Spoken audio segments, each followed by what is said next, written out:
ساتھ حقیقی آزادی کے لیے نکلنا ہے. تو سب سے پہلے 410 سب سے پہلے میرا یہ ایمان ہے، میری سیاست نہیں، میرا ایمان ہے کہ وہ قوم، مسلمان قوم، جب تک لا الہ الا اللہ کا مطلب سمجھتے نہیں اور اپنے دل میں لا الہ الا اللہ کو نہیں جانتی، وہ قوم حقیقی طور پہ آزاد نہیں ہو سکتی.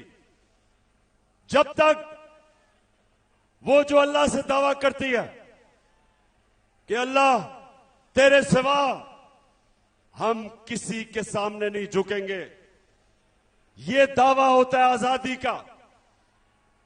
اور دوسرا کہ جب تک ایک قوم میرے نبی صلی اللہ علیہ وسلم کی سیرت پہ نہیں چلتی، ان کی سنت پہ نہیں چلتی، وہ ذہنی طور پہ آزاد نہیں ہوتی، اس کا کردار ٹھیک نہیں ہوتا.